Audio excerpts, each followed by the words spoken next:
I want to get back to our top story tonight, the shooting at a Catholic school in Minneapolis, when a gunman opened fire through the window of a church, killing 2 and hurting dozens of children who were sitting in pews during Mass on their first week of school. We are joined now by Minnesota State Senator Zaynab Mohamed, who represents Minneapolis.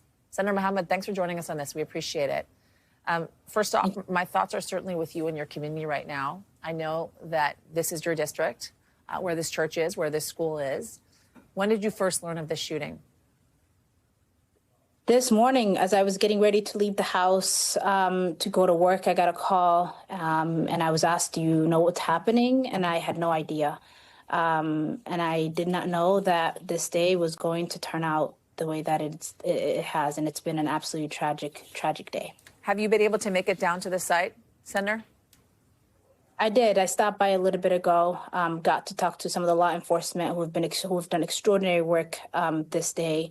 And, you know, the air is, you can feel it. Everyone is extremely in pain. I think our community is absolutely devastated. I'm certainly devastated.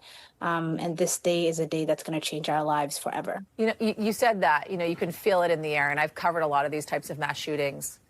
And no one ever thinks it's going to happen to them. It's going to happen so close to their home. And it's happened near your home. It's happened to you, to your community members, the people that you represent. And they want to see change, right? They're saying, yes, bring those thoughts, bring those prayers. We were in the midst of praying, and yet we were attacked. I know that you ran on an assault weapons ban. You ran on red flag laws. You ran on expanded background checks. I mean, Minnesota's law, they have red flag laws. They have expanded background checks. What else needs to happen to make sure that something like this doesn't happen again? Yeah, I mean, I think what today has shown is it's one of hundreds of school shootings that happen across the country. And this issue touches so many families across our communities in the country. And what we have is parents who won't have their kids come home tonight. And that's absolute tragedy. I did run on red flag laws. I did run on background checks and banning assault weapons. But that is not enough. We have to do more. And banning assault weapons is only the first step. There is no place for weapons of war in our communities, and certainly not anywhere near our children. And so I'm hoping that adults get in a room in the next few days and understand that this moment is a moment for change. It's a moment for us to come together, because how many more kids have to die before we do more, before you think it'll come to your family. Now it's my community, tomorrow it'll be yours, and we can't let that happen. So what does more look like? And I ask this because I've asked this of so many lawmakers. There's not going to be a ban on guns in this country. It's not happening. It will not, especially under this it will not happen, right? Yeah. So what does more look like to you? From Minnesota, I think the first step is a ban on assault weapons. I think come session in February, we have to introduce a bill and we have to get it done. We have to ban assault weapons across the state of Minnesota. That is my position. That's a position I've taken on the campaign trail. It's what I will be pushing for coming next legislative session. And do you feel like you're going to get the support on that you need?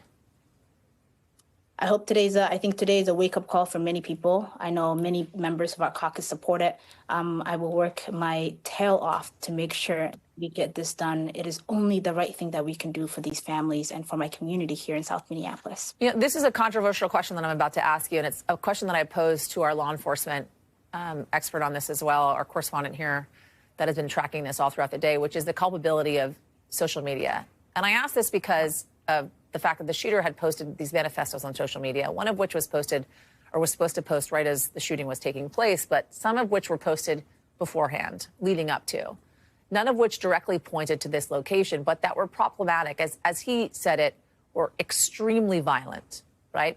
Is there culpability when it comes to these social media sites that would flag extremely violent stuff, saying, listen, this user is posting something that could possibly turn into something bigger? There should be.